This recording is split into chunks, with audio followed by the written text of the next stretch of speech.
Hello everyone, আসসালামু আলাইকুম। Mousumi's cooking ওয়ার্ল্ডের পক্ষ থেকে আমি চলে এলাম আবারও নতুন একটা রেসিপি নিয়ে। তো আশা করছি সবাই ভালো আছেন। আলহামদুলিল্লাহ আমিও অনেক ভালো আছি। তো দেখেই হয়তো বুঝতে পারছেন আমি আজকে কি রেসিপি নিয়ে চলে এসেছি। হ্যাঁ বন্ধুরা, আমি আজকে সেরা স্বাদে আলুর দমের একটা রেসিপি আপনাদের মাঝে শেয়ার করতে চলেছি। চলুন তাহলে দেখে নেওয়া যাক। প্রথমে আমি এখানে 500 গ্রাম আলু নিয়েছি। আর বাজারে কিন্তু এখন পর্যাপ্ত পরিমাণ নতুন আলু পাওয়া যাচ্ছে। তো এখানে আমি ছোট সাইজের 500 গ্রাম আলু নিয়েছি। আপনারা চাইলে এর থেকে বড় সাইজেরও নিতে পারেন। এখন আমি আলুগুলোকে খুব ভালোভাবে ধুয়ে পরিষ্কার করে নিয়েছি। এখন এই আলুগুলো আমি সিদ্ধ দিয়ে দিচ্ছি। তার জন্য প্রথমে আমি একটা কড়াই বসিয়ে দিয়েছি। আর কড়াইয়ের মধ্যে আলুগুলো প্রথমে দিয়ে নিলাম। এরপর পরিমাণ মতো পানি দিয়ে দিচ্ছি। খুব বেশি পানি দেওয়ার প্রয়োজন নাই। আলুটা সিদ্ধ হওয়ার জন্য যতটুকু পানি প্রয়োজন আমি ঠিক অতটুকু পানিই দিয়েছি। আলুগুলো আমি 80% পরিমাণ সিদ্ধ করে নেব।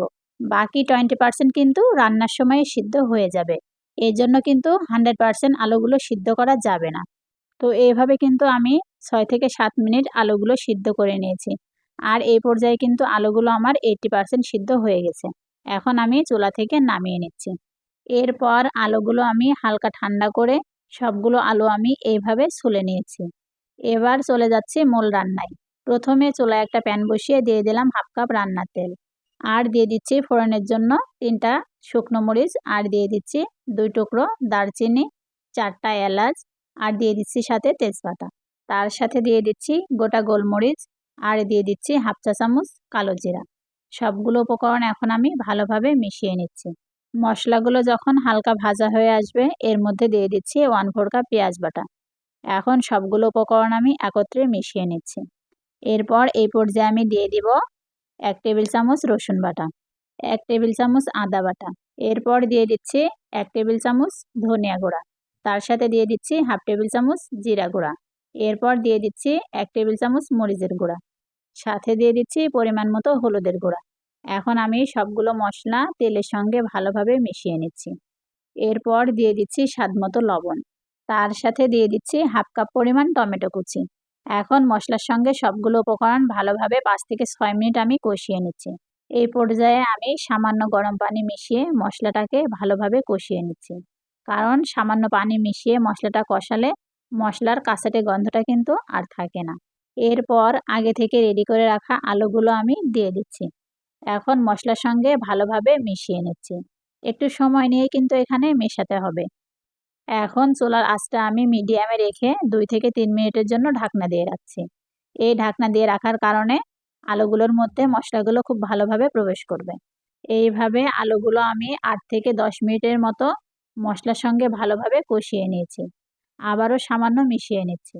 এখন এই পর্যায়ে দিয়ে দিচ্ছি পরিমাণ মতো পানি। যেহেতু আলু আমার আগের থেকে 80% সিদ্ধ হয়ে আছে, সেহেতু বেশি পানি দেওয়ার প্রয়োজন নাই।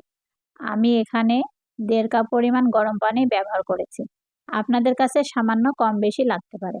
এখন আমি ঢাকনা দিয়ে কিছুক্ষণ রান্না করে নিচ্ছি।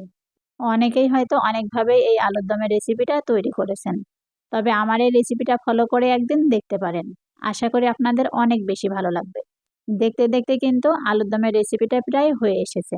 এখন আমি ওপর দিয়ে ধনিয়া পাতা কুচি ছড়িয়ে দিচ্ছি। দিয়ে সামান্য মিশিয়ে নিচ্ছি। এখন আমি ঢাকনা দিয়ে আরও কিছুক্ষণ ঢেকে রাখবো। এখন ঢাকনাটা উঠিয়ে নিচ্ছি। এই পর্যায়ে দিয়ে দিচ্ছি 1/2 চা চামচ গরম মশলার গুঁড়া। গরম মশলার গুঁড়াটা অবশ্যই কিন্তু রান্নার শেষের দিকেই দিতে হবে। তাহলে গরম মশলার সুন্দর স্মেলটা থাকবে। এরই মধ্যে রান্নাটা আমার অলমোস্ট কমপ্লিট। এখন আমি নামিয়ে সার্ভ করে নিচ্ছি। দেখতেই পাচ্ছেন প্রিয় দর্শক, আলুর দমের কালারটা কিন্তু কতটা চমৎকার হয়েছে। আর তার সাথে কিন্তু আমি এই ফুলকো লুচিও তৈরি করেছিলাম। কারণ আলুর দমের সাথে কিন্তু লুচি খেতে অনেক ভালো লাগে। তবে আজকে কিন্তু আমি লুচির রেসিপিটা আপনাদের মাঝে শেয়ার করতে পারিনি। অবশ্যই আমি অন্য কোনো রেসিপিতে আপনাদের মাঝে শেয়ার করব। এতটাই টেস্টি হয়েছিল এই লুচি আলুর দম, যখন আমি ভিডিওতে ভয়েস সেট করছিলাম তখন কিন্তু আমার আবার খেতে ইচ্ছা করছিল। যাই হোক বন্ধুরা, আজকের মতো এই পর্যন্তই। দেখা হবে পরবর্তী নতুন কোনো রেসিপিতে। আল্লাহ হাফেজ।